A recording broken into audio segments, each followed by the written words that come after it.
कूजन्तं रामरामेति मधुरं मधुराक्षरम् आरुह्य कविता शाखां वन्दे वाल्मीकिकोकिलम् वाल्मीकेर्मुनिसिंहस्य कवितावनचारिणः शृण्वन् रामकथानादं कोनयादि परां गतिम् वेदवेद्ये परे पुंसि जाते दशरथात्मजे वेदः प्राचेतसादासीत् साक्षात् रामायणात्मना अंजनानन्दनं वीरं जानकी शोकनाशनं कपीशम् अक्षहन्तारं वन्दे लङ्का भयङ्करम् मनोजवं मारुततुल्यवेगं जितेन्द्रियं बुद्धिमतां वरिष्ठं वातात्मजं वानरयूथमुख्यं श्रीरामदूतं शिरसा नमामि आञ्जनेयमदिपाठलाननं काञ्चनाद्रिकमनीयविग्रहं पारिजाततरुमूलवासिनं भावयामि पवमाननन्दनम् यत्र यत्र रघुनाथकीर्तनं तत्र तत्र कृतमस्तकाञ्जलिं बाष्पवारि परिपूर्णलोचनं मारुतिं नमत राक्षसान्तकम्. Namaskaram to all of you who are listening and participating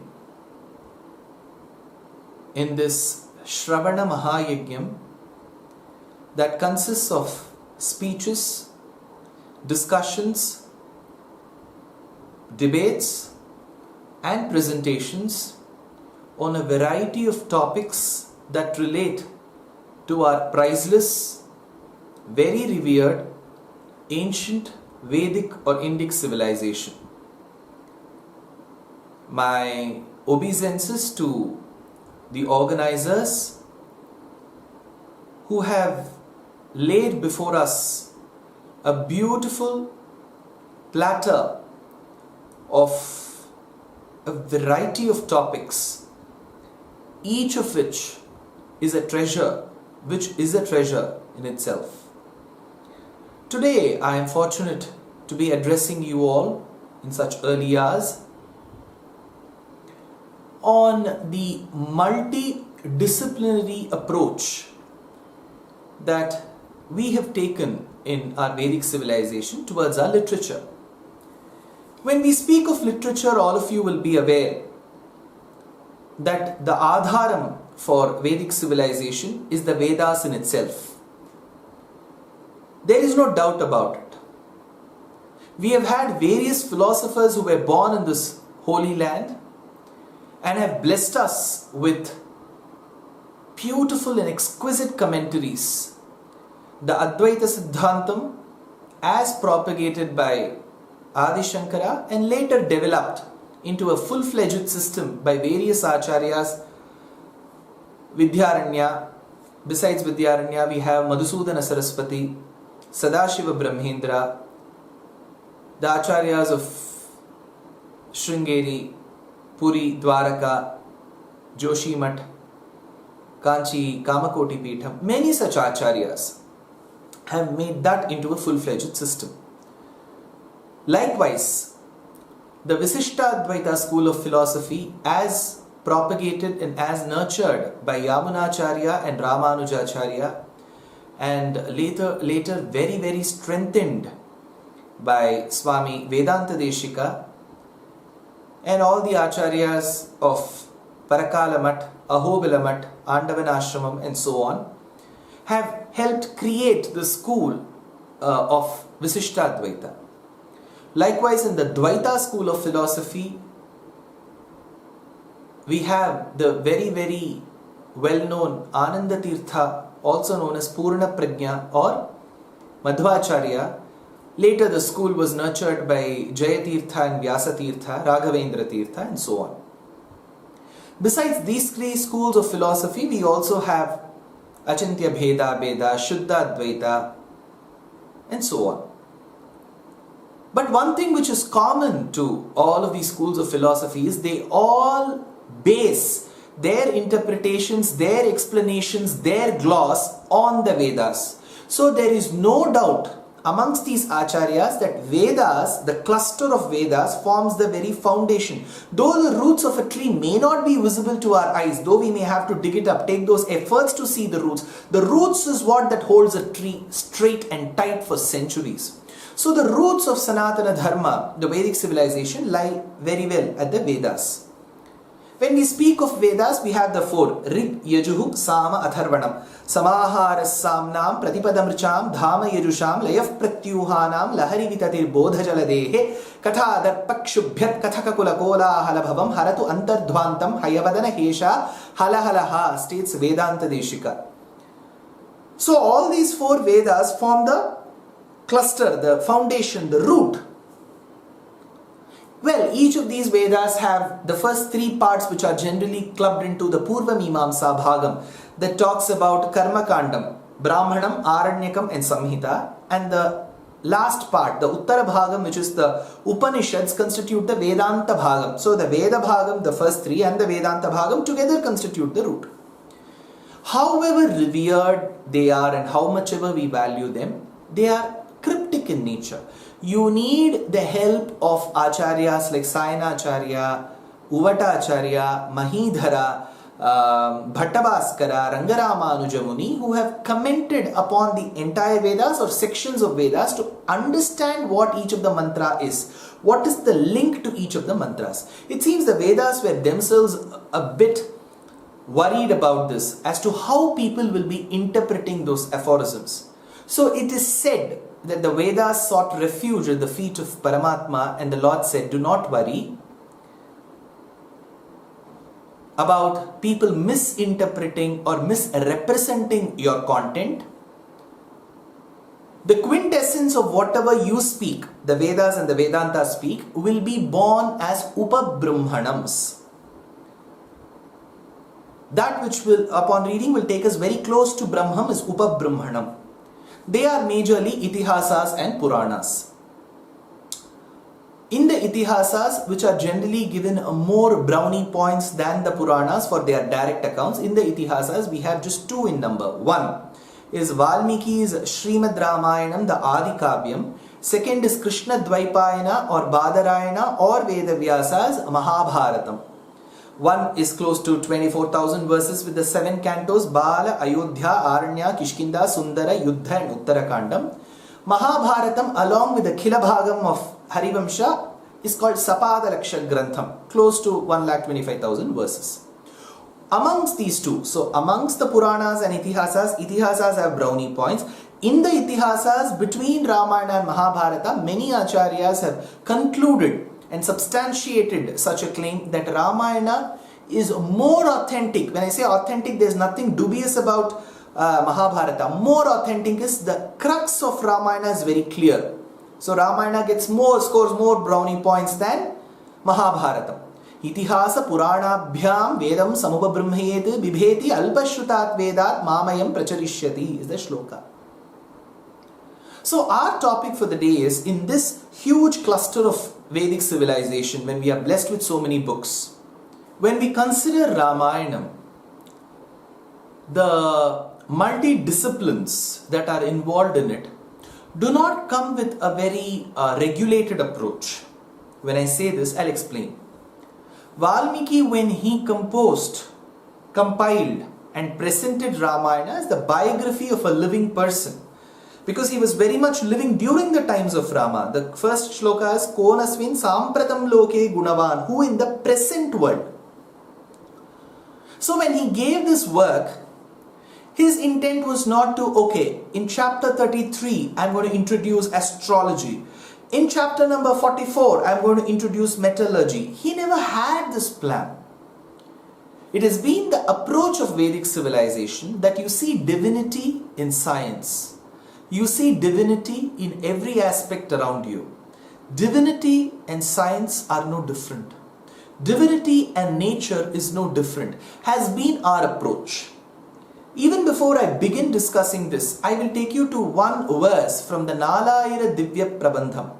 Amongst the Indian languages, like how Sanskrit holds the tag of being very old, one language which gives it a very tough competition for having had the evidence of being that old and being spoken across a larger section of people. One of the oldest spoken languages is Tamil. In Nalayira Divya Prabandham, the Alvar, who is Tondaradi Pudi Alvar, states, பச்சை மாமலை போல் மேனி பவளவாய் கமலச் செங்கண் அச்சுதா அமரரேரே ஆயர்த்தம் கொழுந்தே என்னும் இச்சுவை தவிர யான் போய்.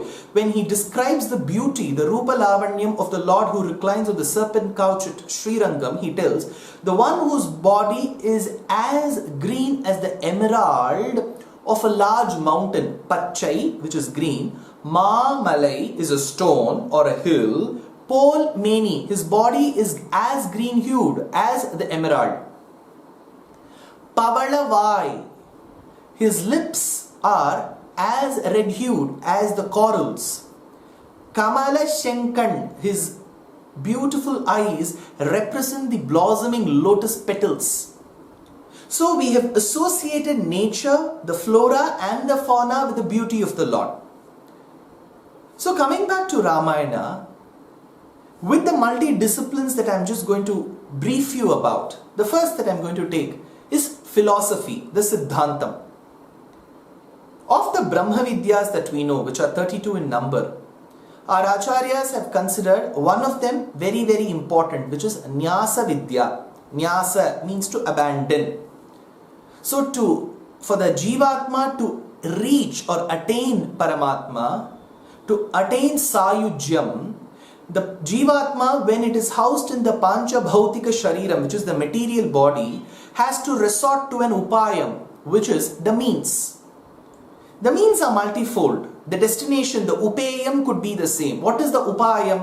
As Nyasa Vidya suggests, it is Pancha Angika Sharanagati. Anukulyasya sankalpam, pratikulyasya varjanam, rakshishyati iti vishwasaha, goptrutva varanam, karpanyam. The 5 angas of Sharanagati are this. So what is the Angi? The Angi is the self-surrender, the surrender of the self, which is the Jivatma, housed in the body, to Paramatma, with all these 5 Angams. Now, if Sharanagati is treated as the byproduct or even the main product of Nyasa Vidya, is it practiced in Ramayanam? Yes. There is one work called as Abhayapradhanasaram of the 13th century CE, which commemorates the Ramayanam itself as a literature that talks about the philosophy of unconditional self-surrender. In Balakandam, in the first canto, the Devas, the celestials, surrender at the feet of the Lord because they were tormented by the antisocial elements called the Rakshasas, who were living in different parts of the earth, from Dandakaranyam to Sri Lanka. And the celestials who were tormented wanted the Lord to restore dharmam and normalcy and annihilate the evil or the demoniac forces. Siddhagandharva yakshasta tatastvam sharanam gataha. Devasura samara samaya samuditya nikhila nirjara nirdharita niravadhika mahatmya dashavadana damita daivata parishada bhyartita dasharathi bhavattinakara kula kamala divakara divishadadipati rana sahacharana chatura dasharata charama runa vimochana, says Vedanta Deshika. So the Devas surrendered at the feet of the Lord in Kshetrabdi, in the Milky Ocean, where the Lord said, don't worry, I will be born. So the concept of Sharanagati in the Indian philosophy is exhibited by the Devas. The Lord accepts it. Later, while Vishwamitra's Charitram legend is being told to us in Balakandam, there are close to 15 chapters, if I remember it right, between 39 and 54, if I remember it. I could be wrong. These are the sargas that discuss Vishwamitra Charitram. In Vishwamitra Charitram, Vishwamitra, whose nephew, which is Vishwamitra's sister Satyavati's son Jamadagni had a son called Shunashepa. So the Shunashepa was to be sacrificed in a yajna. It was human sacrifice. That is when Vishwamitra teaches him to recite the 2 mantras from Rigveda that commemorate the Rigvedic deities. And while the boy listens to Vishwamitra and surrenders at the feet of the Rigvedic deities, the deities give him asylum and he is not sacrificed. That is the second example of Sharanagati. Third, at the close of Balakandam, Dasharatha seeks the forgiveness from Parashurama and surrenders at his feet, so that he asks Parashurama to save his son Rama from his wrath. Parashurama doesn't accept. So there is Sharanagati, but there is failure because the person to whom it was performed was not worthy enough of seeking asylum at. Next in Ayodhya Kandam, we come across Lakshmana who performed Sharanagati at the feet of Rama and Sita. Sabhratus Charanaugadham Nipidya Raghunandanaha Sitam Uvacha Atishayam Raghavam Cha Mahavratam Aham Sarvam Karishyami Jagrataha Swapataschate. So he performs Sharanagati to serve the divine couple. So his Sharanagati is successful. Later, towards the close of Ayodhya Kandam, Bharata comes and seeks asylum at the feet of Rama, telling that I would like to serve you, you should be back to Ayodhya. Rama says, I'll accept your Sharanagati, but it will be a delayed acceptance. After 14 years, I will come back to Ayodhya. So he gives Padukas as a temporary consolation to Bharata. In Aranya Kandam, Nagarastho Vanasthova Tvamno Raja Janeshwaraha, the rishis who were suffered at the hands of the demons in Janasthana, surrender at the feet of Rama seeking his asylum. So later with the Karadushanadi Trishiras Yuddham, Rama is able to make that Sharanagati succeed. Next in Kishkinda Kandam, we have a mudra, the Anjali Mudra, Anjalim Paramamudram Kshipram Devav Prasadini. While Sugriva understands that he had delayed the process of letting his monkeys go in search of Sita, and while he sees that with the wrath of Lakshmana, the monkeys were running hither and thither, he seeks forgiveness from Lakshmana by putting his palms together. While he surrendered at the feet of Vali for having ruled the kingdom without his permission, his Sharanagati is not accepted by Vali. Later in Sundarakandam, Sita narrates what had happened in Ayodhya Kandam, where while they were housed in Chitrakuta, the son of Indra called the Kaka tried to torment her physically, and that is when the crow found no other means but to surrender at the feet of Rama. Trin lokan samparikramya tameva sharanam gataha. As a mark of showing what an assault is, Rama had to take one of its eyes. The Tamil poet says, Shittiraguda tirpa shirukkakai mulaitinda attirame kondodi vittagane ramavo ninnabhayam yennalaipa attirame adan kannai aruttadumor adayalam, tells Periyalvar or Vishnu Chitta. Later, while Trijata, the daughter of Vibhishana, asks the demonesses in Lanka to not torment Sita and seek asylum at their feet, even without them asking, Sita tells, Alamesha Paritratum, if Rama wins over the war, nothing will happen to you, I will give assurance. So their Sharanagati was accepted even before performing.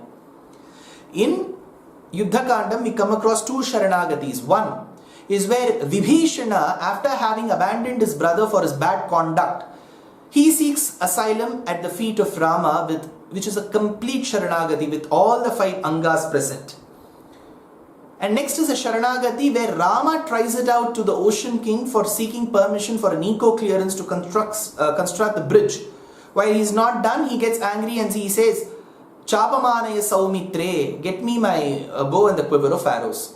So, performing it to an Achetana Vastu will not help, says Vedanta Deshika. So, beginning from Balakandam to Yuddha Kandam, we have a list of Sharanagatis, some of which were successful, some of which were delayed, some of which were not successful.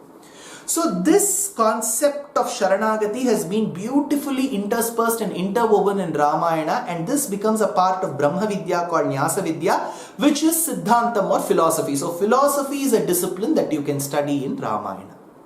Second, let's move to theology. Theology is a belief system. When you have certain rituals externally, internally, and you have a code of conduct along with the agamas, then you come across with a theology. You have Shaivam. So along with Shaivam or Shaivism, you have Shaiva Agama.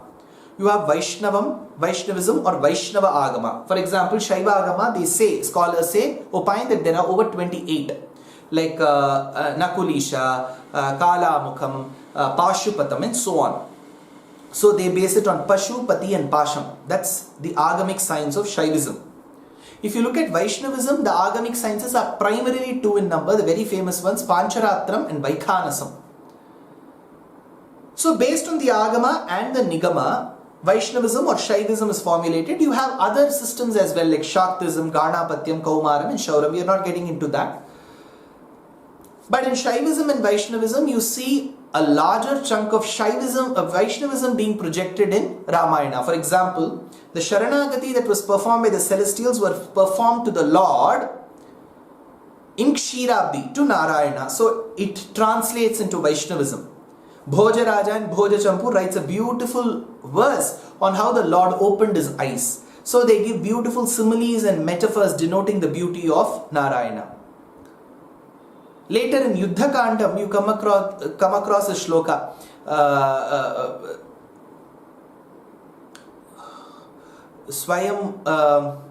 Brahma Swayam Bhus Chaturananova Rudras Trinetras Tripurantakova Indro Mahendras Suranayakova Tratumna Shakyar Yudhi Ramavadyam. So since Rama is treated as Vishnu himself, the comparison is made to Brahma, Shiva, Indra and others. Brahma Swayam Bhus Chaturananova Rudras Trinetras Tripurantakova Indro Mahendras Suranayakova Tratumna Shakya Yudhi Ramavadyam. Likewise, we come across Shabari seeing the Lord as Narayana, Jatayu seeing the Lord as Narayana, and so on. While Vaishnavism and its tenets may have been given importance, Shaivism is no less. For example, when Rama had to fight the demons in Dandakaranyam, especially in Janasthanam, it is told that like how Shiva fought in Shvetaranyam. Shveta Aranyam is in Tamil translated as Vengadu. Tiruvengadu is a sthalam for Lord Shiva near Shirgali in Tamil Nadu. So, the tenets of Vaishnavism, references to Shaivism, and one reference which is slightly controversial, which is Aditya Hridayam. Aditya Hridayam is one of the very famous hymns towards Surya as told by Rama. It is found in the versions. We have many ascensions to Ramayana, the northwestern, the southern, the eastern. So we have Aditya Hridayam, but many scholars, traditional scholars who have commented in the past, like even Govindaraja and Bhushanam, regards this as an inserted portion. At times they call it Prakshiptam. So he says, I'm going to comment on Aditya Hridayam because it is famous, but I have been told that it is not a part of original Valmiki's Ramayana. Nevertheless, if we regard Aditya Hridayam, then it talks of Surya worship, which is Shauram, be it the Konark temple of Odisha, be it the Modhera temple of Sun temple in Gujarat, be it the Sun temple of Harshavali in Andhra Pradesh, be it the Sun temple of Martanda Surya temple of the Karkota dynasty in Kashmir. So there is a mode for Shiva worship, so thereby Shauram also comes into picture. So we have discussed a Siddhantam, which is philosophy, one discipline. We have briefly spoken about theology, which is Vaishnavism, Shaivism or Shauram. Next, I will be taking you across to astrology. Remember, when we speak of Vedam as the foundation, Vedas are best understood with two factors, state our Acharyas. One is Vedangam. Second is Upangam. Vedangam is directly the ancillary parts to Vedam, which are 6 in number. You have 4 Vedas, you have 6 Angas. Kalpam, Jyotisham, Vyakaranam, Chandas, Niruktam and so on. So these are all called as Vedangam. So if you have a good understanding and knowledge and practice of Vedangam, understanding of Vedas along with Vedanta becomes easier. And coupled with Vedas and Vedangas, if you read the Upangam, it becomes much more easier. For example, Dhanurveda, Ayurveda, Gandharva Vedya and so on. So in the Upangam of Vedam is one interesting Upangam called Jyotisham. Today for us Jyotisham could bring many bells in our minds. 1, an astrologer. 2, a person who may give wrong predictions. 3, a person who will want to extract money from us. Could be or could not be true. Because it's a human society, we know how bad or dirty humans can get. But as a science in itself, Jyotishya Shastram is a very, very revered science. Now that I'm your speaker, I would like to tell of 2 or 3 words about my grandfather, my maternal grandfather. He was a full-time employee with the State Bank of India. He joined it during the days of Imperial Bank. Both my grandmother and grandfather were very, very responsible for my childhood and boyhood days. They completely stayed with me during my nurturing period. He was also an astrologer because he learnt the nuances of astrology from his ancestors. So, not practicing as it a profession, but he would still entertain a lot of people come home and they would show their horoscopes. Horoscope is a jatakam in the south of India. In the north of India, we call it the kundli. So, you can call them predictions, or he would foretell based on their horoscope. But he would say, remember, I'm basing it on what you have shown, because we don't know whether it was the exact time of birth, because a second or a minute is enough for the tithi to change, for the nakshatram to change, for the padam to change, because not every nakshatram, asterism, is found in the same rashi. So for example, 2 padas of a nakshatra could come in one rashi, the next 2 could come in the next rashi, 3 could come in one rashi, 1 could go to another rashi, all 4 padas could stay in the same rashi. So he used to state, given what your information to me, I am basing it on that. And second thing he used to say, just because I am predicting, it doesn't mean it will happen. It may. There is always a big divine factor that is beyond the Jyotishya Shastram that will play a role, he used to say. So likewise, Jyotishya Shastram is a very revered science. People used to go to a Pathashala, read the Jyotishya Shastram under an Acharya, get themselves super qualified to even hold the horoscope of another person. Unlike today, where you can get about 3-4 guides on astrology, you can either become a very good one, or you could turn out to be a dubious one with your modes of interpretation. But Jyotishya Shastram is very respected. Now let me take you to Ramayanam. In Ramayana, it is said Tatascha Dvadashe Mase Chaitre. Here is where you get some data for creating a horoscope. Chaitre. So Rama was born in the month of Chitra. Chaitre. Navami Ketithau. Navami Ketithau is a Navami Tithi. So the Tithi is known. Nakshatre Aditi Daivatye. In what star was he born? So every constellation is ruled by a deity, a devata. Nakshatre Aditi Daivatye. So the nakshatra which is ruled by Aditi. What is that nakshatra? Punaha Vasu Punarvasu. So Punarvasu nakshatram. So Nakshatre Aditi Daivatye Swachcha Samstheshu Panchasu. Then he describes which are all the grahams which are exalted in which rashi. Generally in Jyotishya Shastram, if you take up a horoscope, there will be at least one nakshatram, one graha which will be exalted. It's called Uchasthanam. So it is said in Jyotishya Shastram that if you have one graham exalted, you're good. 2, very good. 3, very, very good. And then 4, very unique. 5th, you're a world leader. So, it is said in Jyotishya Shastram, Panchauche Lokanayakaha. If 5 grahas are exalted, you are a world leader. So here Valmiki gives us what are the grahams. If I remember the Jatakam of Rama right, Surya, Angaraka, Shanaishchara, Shukra, and one more graham, I don't remember. 5 grahas are in the exalted state.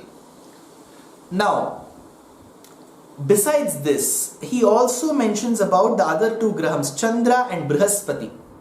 So Chandra and Brihaspati are in the same house of Rama's Jatakam.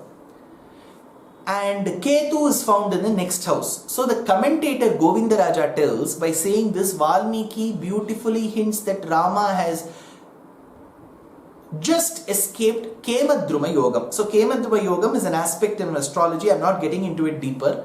Kemadruma Yogam is said that when the 2nd or the 10th or 12th place from Chandra is vacant, then you fall into Kemadruma Yogam is what I remember. I could be wrong. See, I'm not a practicing astrologer, nor have I learnt it the formal way. Whatever discussions I have eavesdropped while my grandfather used to discuss is what I'm discussing now. So, because he has escaped Kemadruma Yogam, even if there is a calamity that has struck Rama's life, it will appear as a calamity, but over a period of time it will go away. Simple Sita's abduction by Ravana. So it seemed very disturbing that Rama rescues her back. So that is for every aspect. Chaitre Navami Tithi, there are predictions made by the commentators. So astrology becomes very, very important. Let me take you, though we are discussing Ramayana, I'll take you to Bhagavatam. In Srimad Bhagavatam, it is said that for Krishna, while he was born, again 5 grahas were at the exalted state. For Rama, it was Surya. But for Krishna, it becomes Chandra. Then there is, if I'm right, there's Buddha. And then there is Shanaishchara and so on. And in Krishna's birthday, you'll remember, especially Krishna's birthday is referred to by a very interesting name. It's called Sri Jayanti or Krishna Jayanti. Jayanti doesn't mean birthday in Sanskrit. Please take this misnomer out. Generally we associate it as Gandhi Jayanti, Ambedkar Jayanti, fine. But Jayanti in Sanskrit doesn't mean birthday. Jayanti is a specific period when it is Shravana Masam, the month is Shravan, and it must be Krishna Paksham. It must be the waning phase. From Pauranami to Amavasya is the waning phase. That is Krishna Paksham. And in that you have Ashtami Tithi. And in that Ashtami Tithi, if it's ruled by Rohini Nakshatram, so it must be Shravana Masam, Krishna Paksham, Ashtami Tithi, Rohini Nakshatram. Then in these 4 combination, if you get that day, that Muhurtam is called as Jayanti. So Jayanti Sambhavandhama, when Krishna was born, there is a beautiful astrological prediction. So Jayanti is that Muhurtam, not anybody's birthday. Now let me come back to Ramayana. So there is a prediction about astrology as well. Now I'll take you to another Shastram. In Indian civilization, we believe in omens. How do I understand omens? The great Paramacharya of Kanchi used to state that if you denote the movement of objects around you while they fly. So what are the objects that fly? When I say objects, living things. Now don't take an aeroplane and a helicopter or a parachute. So let's assume the birds.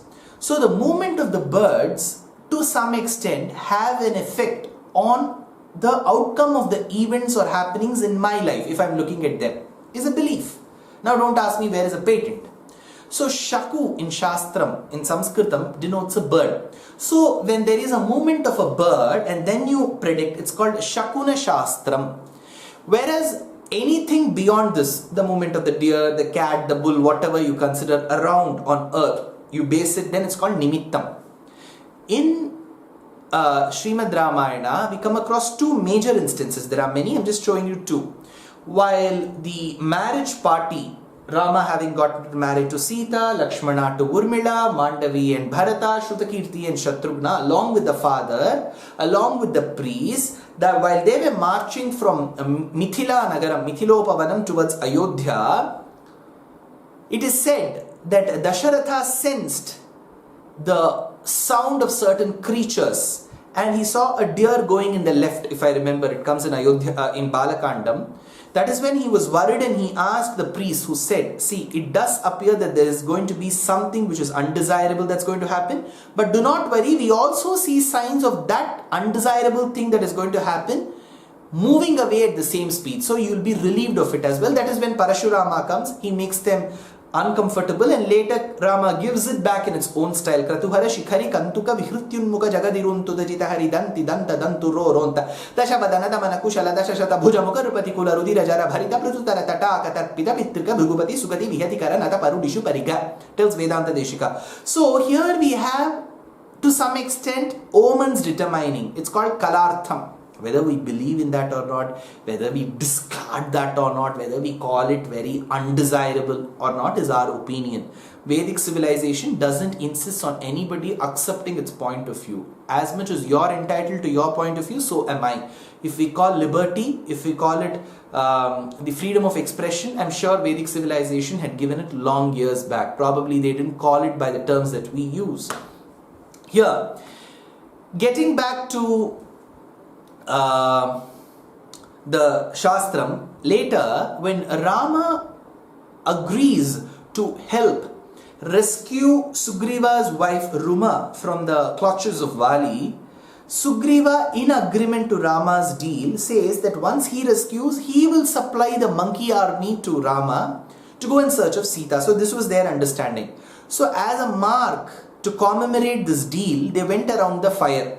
So as Rama and Sugriva went around the fire as a memorandum of understanding, there is a beautiful shloka given to us by Valmiki. He says, Sita kapindra kshanada charanam Rajiva hemo jvalanopamani Sugriva Rama pranaya prasange Vamani netrani samam sfuranti. So the left eyes of three people winked simultaneously, it seems, while these two went around the fire. Who are those people? Sita, who is Mother Sita. Kapindraha, Kapinam Indraha, the one who is the leader of all monkeys, who was then Vali. Kshanad Acharanam, the people who walk in the night, nocturnal in nature, are Rakshasas. So the head, the chief of all Rakshasas at that point in time was Ravana. Sita Kapindra Kshanada Charanam. Now he is describing their left eyes. How are their left eyes? He has to give a simile. Rajiva Hema Ujjvala. So Sita's eyes was like the blossoming lotus, Rajiva. Vali's was like that of gold, molten gold. For Ravana it was like blazing fire. Rajiva Hema Ujjvala Na Upamani. Besides this, nobody else will be able to find a simile. He says Valmiki.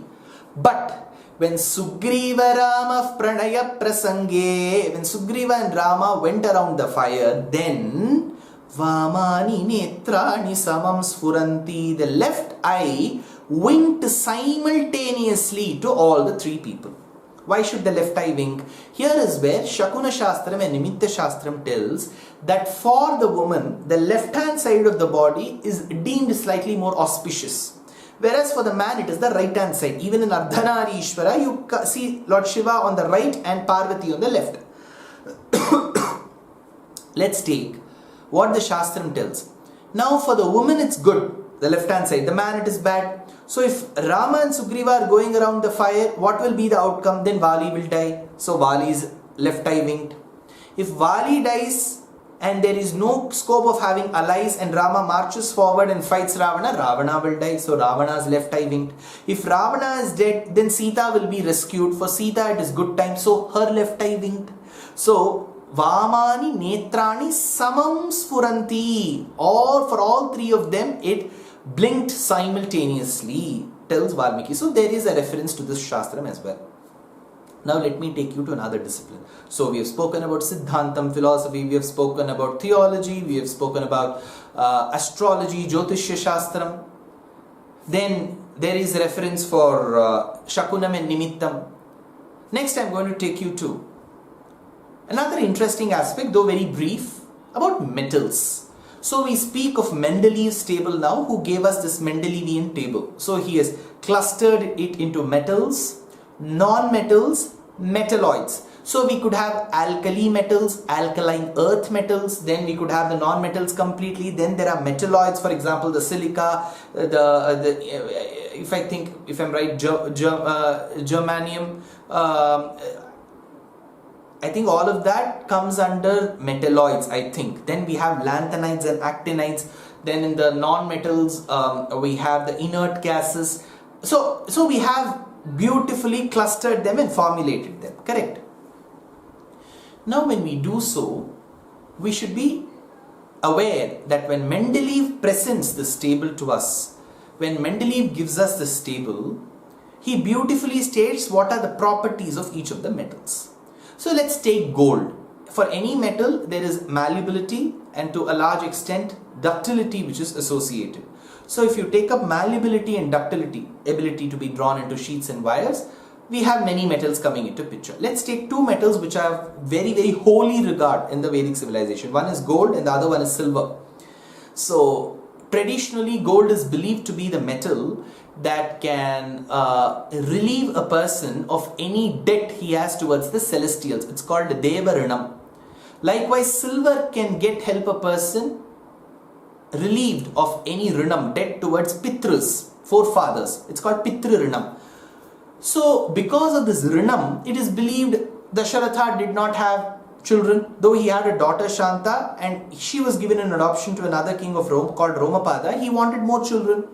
So to do this, he performed the Ashwamedha Yajnam and later Putrakameshti Yajnam. When the Payasam emerged from the Yajna, with the Yajna Purusha's hands, here it is very clearly stated it came in a golden pot with a silver lid. I remember it could be topsy-turvy also, golden pot with a silver lid.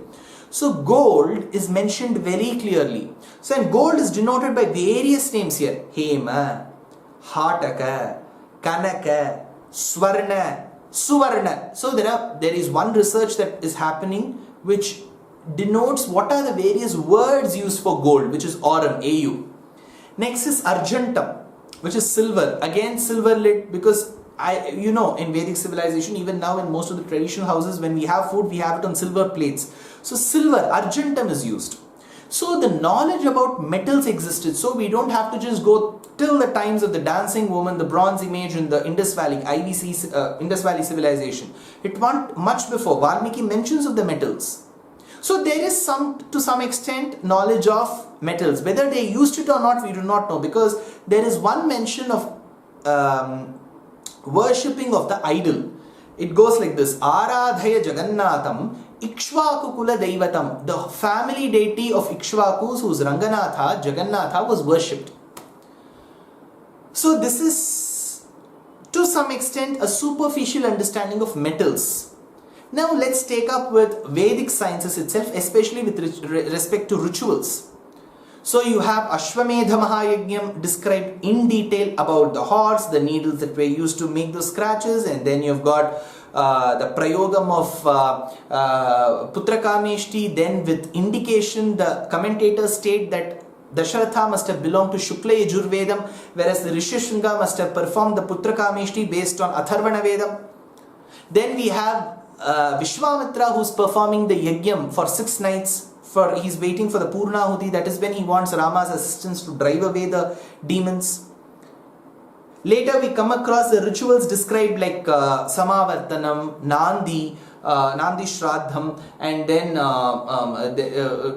then you've got the Suvarna Palika. So you've got all these rituals that form a part of a marriage being described. So when it comes to Prayogam, it is described. Now later in Yuddha Kandam you will see how Rama commands Vibhishana to perform the last rites of Ravana from the Agnihotra Agni, which was performed by Ravana. So there is immense discipline. If you take yagas, homas, havans, rituals as a discipline, there is mention about that. Now while they walk in the forest, there is a beautiful description of the variety of trees, of the variety of flowers that blossom, the variety of fruits. Later when they all swoon on the battleground of Lanka, Garuda Pandita comes and tells Hanuman to get 4 kinds of herbs: Santanakarani, Vishalyakarani, Sandhani and Mrita Sanjeevani. He tells they are at the foothills of Himalayas between Rishabha Parvatam, beyond our reach. So there are 4 different kinds of herbs with specifications which are described. So it talks about Ayurveda Shastram. Supportive of Ayurveda Shastram is a tale of Kurmavataram, which is narrated to Rama by Vishwamitra, where he tells a different kind of Rasayanam emerged out of the churning. Rasayanam in Ayurveda Shastram is described as that which keeps a person free from diseases and does not show him or her aging. So it's like the anti-wrinkle cream that we all know of. So it's something like that called the Rasayanam. So Rasayanam, the different herbs, the different flowers, the different trees. So they all speak about their knowledge in botany, in medical science of Ayurveda, their knowledge of the flora and the fauna. So one more aspect that I would like to bring into picture is from philosophy we understand that Paramatma is beyond the states of matter. When we describe water, so generally when we drink water in its liquid state.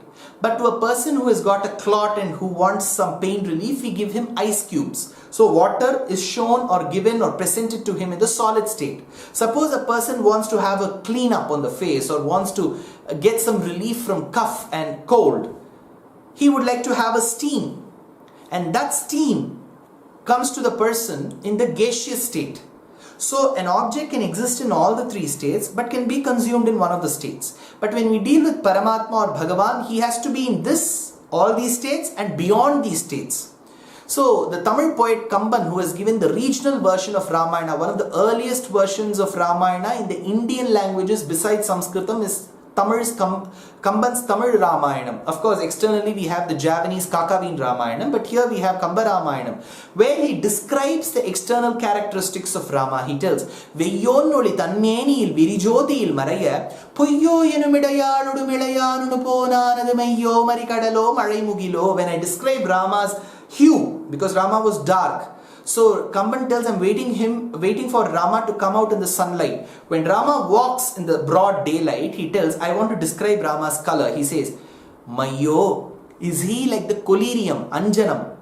So we use itex, right? So that is Anjanam.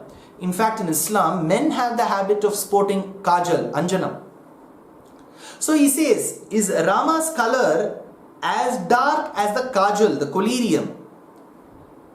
Mari Kadalo, is it like the blue waters? Of course, we know the waters of ocean aren't blue exactly, but they appear blue. So in quantum physics or chemistry, we'll deal with Schrodinger's equation and we'll have a 10-mark question. Let's park that aside. But here we have the sea waters that generally appear blue to us. So is he that color? Malai Mugilo, is he like the vapor that surrounds or surmounts the clouds, rain-bearing clouds? So, Mai, which is a collyrium, is generally, though it may seem a bit greasy, you can treat that as solid. Next is oceanic waters, which is water, liquid state. Next is vapor in the clouds, that is gaseous state. So, Kamban tells, I'm not able to say whether he's as dark as the collyrium, whether he's as blue as the oceanic waters, whether he's as grey as the vapors in the cloud, or beyond that. Because Paramatma has to be beyond. So there is an understanding amongst the regional poets about the science that operates as well. So he describes Rama beyond the three states of matter. Mayyo, Marikadalo, Malai Mugilo, Ayyo. Ivan Alagu or Varnikkave Iyalada or Alagu in Tamil. That means this beauty is beyond description.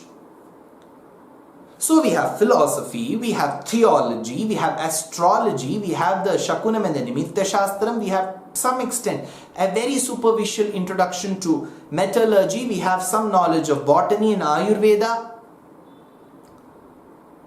we have knowledge about Prayoga, especially in terms of Shrautam and rituals, in terms of states of matter. Of course, there is a huge role of psychology that plays. If psychology was a subject, I think Ramayana will be the best study for research for any student. Because it is with psychological tantrums that Manthara, who comes all the way from Kaikeya Desham, tries to manipulate Kaikeyi's mind, who till then was absolutely loving towards Rama. So psychology has a great role to play. Devotion, bhakti. If Bharata's bhakti is an example, Bharataya param namostu tasmai prathamodaharanaya bhakti bhajam, says Vedanta Deshika. Sukshma roop dhari siyahi dikhava, vigada roop dhari lank jarava, bhima roop dhari asur sahare, Ramachandra ke kaj savare laya sajivan, Lakhan jiyaye Shri Raghubir harashi urlaye, Raghupati kini bahut badai, tum mama priya Bharata samabhai. So when we speak of Hanuman's devotion, how less is it than Bharata's devotion? Bharata, Hanuman, Shabari, Jatayu, they all become exemplifications for bhakti. So we have Bhakti Shastra. We have Sharanagati Shastram. So overall, when we take up Vedic literature, it is just not the biography of Rama whose wife was kidnapped, he went and rescued. There is some engineering involved. Let's take the construction of the Setu. If the monkeys have to walk, they can't walk on water. We believe that we can't walk on water, right? We need some solid place for us to walk. So the way they used the oceanic ridge that was naturally available between that stretch of India and Lanka, how wooden pieces, large heavy wooden logs were used to cover the first layer, then the larger rocks, the smaller rocks. So it was a very well formulated and an engineered way of constructing the bridge. If engineering is a science, then I'm sure the monkeys and the leader, the masonry work that was done was an example. So in each of these sciences that we all appreciate today, Valmiki has tried to intersperse all of them and give us a beautiful work. Just not Valmiki. Let's take Vyasa's Mahabharata, Shukabrahmam's Bhagavatam, later literature. We are talking about a variety. So right from Ayodhya, during his internship days, if he has gone to Vaishala, Rajgir, he's been described about Kanauj, Kaushambi, then Sankasya, which was the place where Kushadhwaja lived, then Mithilopavana and Mithila, Nepal, and then he comes across Shringiberapura, Bharadwaja Ashrama, and then he comes across Tamasa, then Triveni Sangamam, then he comes down to Godavari, to river Godavari, to Nashik Panchavati, to Hampi, to Pampa Lake, and further down to Mahendragiri, to Tamil Nadu, to Rameshwaram, to Tirupulani, to Lanka. Is this not cartography? Is this not topography? Is this not geography? So to conclude, all that I can say is Ramayana, of course every piece of other Vedic literature. Now for our example, Ramayana, right from philosophy to theology to botany to Ayurveda to Shakuna Nimitta Shastram to Prayoga Shastram to a basic understanding of metallurgy to human psychology to engineering, to geography, cartography, topography, we have it all. So, each of these pieces of literature should be approached with such a thought that it is just not a story, but it has various other teachings for us, which we must learn as ardent students and followers of this age-old, liberal, very, very made to think kind of a Vedic civilization. I'm thankful for having given me the opportunity to speak on this. If I have committed any mistakes during my delivery, kindly forgive me. Ajnanina mayadoshan aseshan bhitan hare kshamaswatvam seshashaila shikhamane kavitarkika simhaya kalyana gunashalini Srimate Venkateshaya Vedanta Gurave Namaha. Namaskar.